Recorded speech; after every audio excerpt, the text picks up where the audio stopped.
और कितने क्वेश्चन हम गैस कर सकते हैं? क्या मैं 66 क्वेश्चन के पेपर में 15-20 स्मार्ट गैस कर सकता हूं?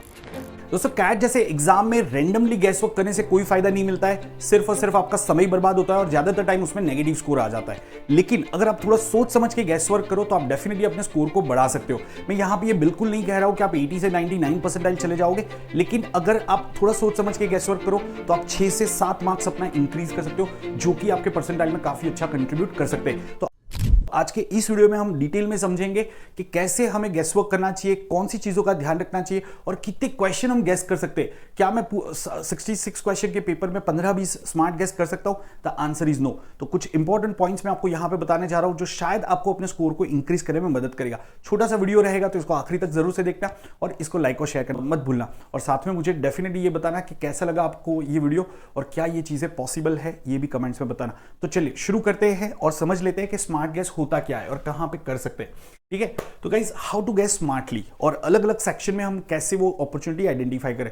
तो वीआरसी सेक्शन से शुरू करते हैं। ठीक है, अब वीआरसी में भी आपको पता है कि लिमिटेड टीटा क्वेश्चंस आते हैं। अगर आप ट्रेंड देखोगे, टीटा क्वेश्चन थोड़े से कम हो गए हैं। तो जो भी टीटा क्वेश्चन आते हैं, जैसे खास करके पैराजंबल के जो क्वेश्चन आते हैं उसमें वो आपको टीटा का अपॉर्चुनिटी देते थे। बट क्या वहां पे रेंडमली अगर आप आंसर डालोगे कोई फायदा होगा? नहीं, क्योंकि आपके नॉर्मली पैराजंबल में 5 स्टेटमेंट होते हैं, उसको आपको एक पर्टिकुलर सीक्वेंस में रखना है। टोटल वेज कितने हो जाएंगे? 5 फैक्टोरियल 120 वेज हो जाएंगे।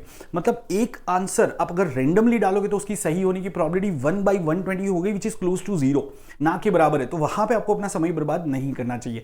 लेकिन अगर आपको यह पता चल जाता है कि मेरे पहले 2 स्टेटमेंट 1 और 2 ही होना चाहिए, या मेरा first statement and last statement से 3 और 1 ही होगा, अब मुझे बाकी के 3 स्टेटमेंट को अरेंज करना है। ठीक है, उसके लिए कितनी पॉसिबिलिटी हो जाएगी? 3 फैक्टोरियल दैट इज 6। तो अगर आप वहां पे श्योर नहीं भी हो, लेकिन अगर आप एक तुक्का मान लेते हो तो आपकी प्रोबेबिलिटी 1/6 मतलब 16.66% हो जाएगी, which is a good opportunity. क्योंकि आप अगर गलत हो गया तो उसमें कुछ आपका जाने वाला नहीं है। एक चीज का ध्यान रखना है कि यहां पे आप बहुत ज्यादा समय बर्बाद ना करो, क्योंकि आपकी सही होने की प्रोबेबिलिटी अभी भी 16.66% ही है। तो उम्मीद करता हूं आपको वीआरसी पार्ट समझ में आ गया। सिमिलरली अगर हम एलआरडीआई की बात करें तो एलआरडीआई के अंदर भी कुछ अपॉर्चुनिटी आपको मिल जाएगी, जैसे रैंकिंग एंड ऑर्डरिंग वाले आपके सेट्स काफी फ्रीक्वेंटली आते हैं, केसलेट्स, जिसमें आपको बताया है कि 6 लोग हैं, उनको आपने रैंक किया कुछ पैरामीटर्स पे और वहां पे आपको पूछा गया है कि अखिल का कितना रैंक आएगा। तो आपको पता है कि उसका रैंक 1 से 6 में ही होगा।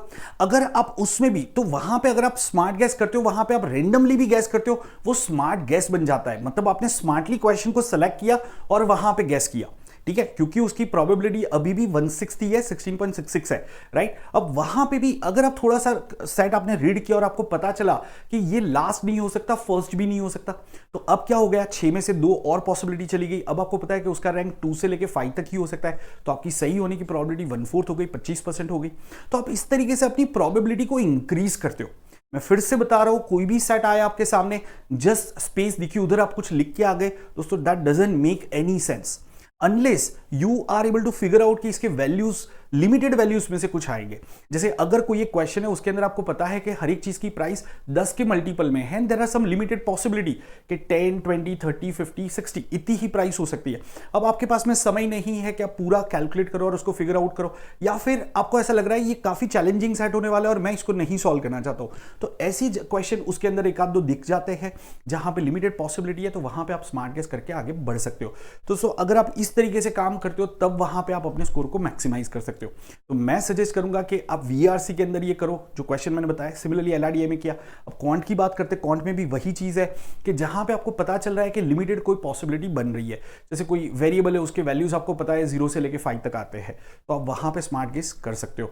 तो जहां पे भी आप कुछ ऑप्शन, जहां पे भी आप एलिमिनेट कर पा रहे हो चीजों को, वहां पे आप स्मार्ट गेस कर सकते हो, खास करके अगर बात है आपकी टीटा क्वेश्चन की। सिमिलरली एमसीक्यू क्वेश्चन में भी वही चॉइस हो जाएगा कि अगर सपोज एमसीक्यू है आपका क्वेश्चन, मतलब जहां पे नेगेटिव मार्किंग है, और वहां पे भी अब अगर आप सपोज पॉसिबिलिटी लिमिट कर पा रहे हो कि नॉर्मली क्या होता है, आपके 4 ऑप्शन है, उसमें से एक क्वेश्चन सही होगा, ठीक है, और बाकी 3 आपके गलत हो गए, तो आपकी प्रोबेबिलिटी 1/4 है। 1/4 प्रोबेबिलिटी सही होने की है, और अगर आपने गलत कर दिया तो 1/3 नेगेटिव मार्किंग है, तो ये अच्छी बात नहीं है। बट अगर आपने 2 ऑप्शन एलिमिनेट कर दिए, कम से कम आप 2 ऑप्शन एलिमिनेट कर सकते होने चाहिए, उसके बाद में आप स्मार्ट गेस करोगे। तो मैं फिर से बता रहा हूँ, एमसीक्यू क्वेश्चन में जब आप स्मार्ट गेस करते हो तो वहां पे मैं कभी नहीं कहूंगा कि एक ऑप्शन एलिमिनेट हो गया तो आप स्मार्ट गेस कर लो, बाकी 3 में से कम से कम 2 ऑप्शन आपके एलिमिनेट होने चाहिए। 2 ऑप्शन बचे, उसमें से एक आपने सेलेक्ट किया तो वो आपका स्मार्ट गेस में गिना जाएगा, है ना।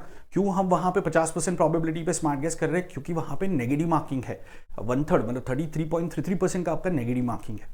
Are you all getting this point? तो दोस्तों हमने इस वीडियो में समझा कि जो आपका टीटा क्वेश्चन आता है उसमें स्मार्ट गैस कैसे करोगे और जो आपका एमसीक्यू आता है उसमें स्मार्ट गैस कैसे करोगे, राइट।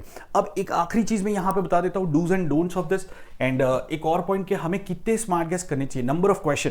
तो मैं यहां पे एक आपको लिमिट दे देता हूं गाइस, आप पेपर में 10-15 स्मार्ट गैस नहीं कर सकते। आइडियली हर एक सेक्शन में आप एक दो क्वेश्चन स्मार्ट गैस कर सकते हो। जैसे फॉर एग्जांपल वीआरसी में काफी कम आपके क्वेश्चन ऐसे मिलेंगे जहां पे स्मार्ट गैस की अपॉर्चुनिटी मिलेगी, या फिर अगर आप ऑप्शन एलिमिनेट कर पा रहे हो तो ऐसे 2 क्वेश्चन आप वीआरसी में भी ले सकते हो जिसमें आपने स्मार्ट गैस किया। सिमिलरली एलआरडीआई एंड क्वांट में, सो वीआरसी में आप तकरीबन 1-2 क्वेश्चन में स्मार्ट गैस कर सकते हो। सिमिलरली एलआरडीआई एंड क्वांट में अराउंड 2 क्वेश्चन में आप स्मार्ट गैस कर सकते हो। सो ओवरऑल अगर आप देखोगे पूरे पेपर में तकरीबन आप 6 से 7 क्वेश्चन में at the most smart guess कर सकते हो।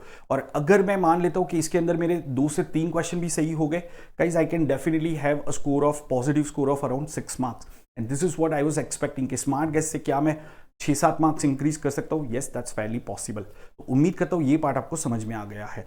दोस्तों before I wind up just want to tell you कि अनअकैडमी के साथ में मेरे सारे दूसरे जो एजुकेटर्स हैं सब लोग हम मिलके आपके लिए कैट डे का पूरा एनालिसिस लेके आ रहे हैं कि फर्स्ट स्लॉट कैसा था, सेकंड स्लॉट कैसा था, कैसे क्वेश्चन पूछे गए हैं, and will try to share the exact question also. तो आप सब लोगों को मेरे साथ जुड़ जाना है। जो फर्स्ट स्लॉट है उसके एनालिसिस का लिंक मैंने नीचे डिस्क्रिप्शन में रख दिया, और उसके बाद में 1 दिसंबर से मैं अपना नया बैच शुरू कर रहा हूँ स्नैप के लिए, यूट्यूब पे ही कर रहा हूँ। ये कंप्लीटली फ्री सीरीज है, स्नैपशॉट सीरीज, तो उसका भी मैं आपको इन्फॉर्मेशन यहाँ पे दे देता हूँ।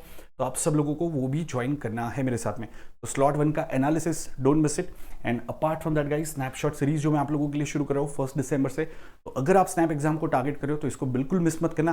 फर्स्ट डे पे हम क्लॉक्स एंड कैलेंडर्स कंप्लीट करने वाले, जो कि काफी इंपॉर्टेंट टॉपिक है स्नैप एग्जाम पर्सपेक्टिव से, and this series will equally be helpful even for your CMAT and CET exam preparation. So उम्मीद करता हूँ आप लोगों को ये वीडियो अच्छा लगा होगा। अगर अच्छा लगा हो तो इसको लाइक और शेयर जरूर से कर देना, और कमेंट्स में मुझे बताना कैसा लगा आपको। मिलते हैं अगले वीडियो में दोस्तों। Till then bye bye and take care.